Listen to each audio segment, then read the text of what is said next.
So far, we've seen how to align our child flex items along the main axis and along the cross axis, as well as how to allow individual child items to override the parent container's alignment and declare an alignment of its own independence. But what about handling alignment and spacing when we're in a scenario where we have flex items that are wrapping onto additional lines? Well, that's what we'll look at in this exercise. We can control cross-axis spacing of wrapped child elements. That was a bit of a mouthful. With another property called align content. So for those keeping score, this is yet another new property that we can make use of. Note that the align content property will only work if we have wrapping child elements, which you and I don't have in our current setup. Let me go ahead and refresh my work here. This is what I'm looking at right now, and hopefully if your code is the same as mine, you'll have exactly the same thing. So in order to show you how align content works, we're going to have to go and set up some wrapping scenario. It should be pretty simple to set up here. The first thing that I'm going to do here on my parent ID selector is I'm going to make sure that flex flow is set to row and then also wrap. And I'm set to no wrap right now, so I'm going to switch that over to wrap, just like that. Okay. The other thing that I'm going to do with my parent ID selector is I'm going to set some dimensions, a width and a height. So I'm going to set my height to 600 pixels, okay?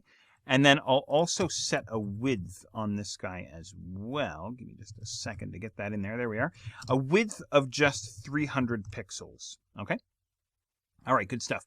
Now, if I go and save my code and show you my browser after I refresh here, this is what we wind up with, kind of a patchwork quilt effect here. We now get 3 rows of 3 child flex items, each all stretching to fill the available space inside the parent flex container. I hope that makes sense. Okay, so they're all stretching to fill the allotted space or the available space on each row.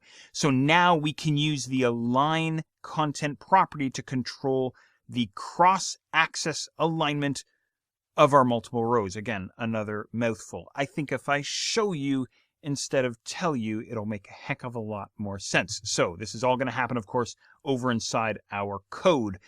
Once again, inside our parent ID selector. So this property is not going to be applied to the individual child items. As we saw in the previous exercise, we're back to applying properties to the parent container. Okay, so what I'm going to do is I'm going to head to the parent container, the parent ID selector.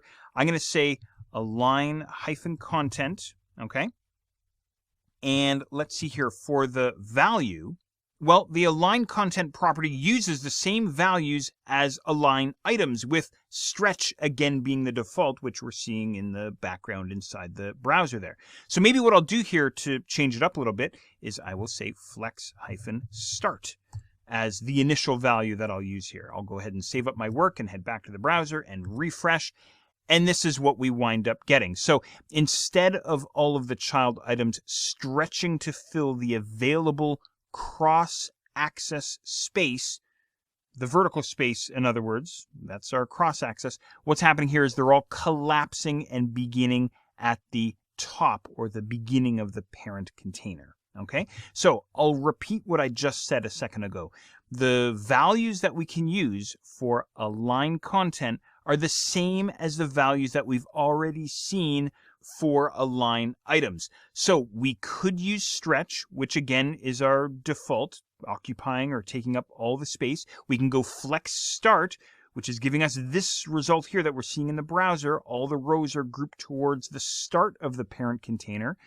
We could also use, you guessed it, flex-end. And I'm sure you can imagine what would happen in this scenario. Exactly this. What we're getting now is all the rows grouped down towards the end of the parent container. Okay? What else can we use? Well, if you'll recall, we could also center align our content. Bear in mind, and this is just a reminder here, that this is only going to work in a scenario where we have wrapped child items. So there's our center value at play. things get a little bit more interesting when we start using space between. Remember this guy? So space hyphen between. Here's the results with space between. So what happens here is the first row winds up starting at the parent's starting point. The last row winds up down at the parent's ending point. And anything in between gets automatically spaced apart between the start and the end point. So I only have a single row here in the center to align, so he winds up in the dead center, of course. If we had more rows, they'd all be evenly spaced apart, of course. Okay, so that's our space between. Don't forget there's one more. We have space between. We also have space around. Do you remember space around? Save this guy and refresh. What happens here is exactly the same as what we had seen previously. So what happens here is the amount of space that's placed before the first row and after the last row is half the amount of space that we get between anything that appears in the middle. That's kind of the plain English description or definition. I hope that makes sense. So there you go. So once again, to rhyme them off here for you, the values that we can use for align content are stretch, flex start, flex end, center, space between, and space around.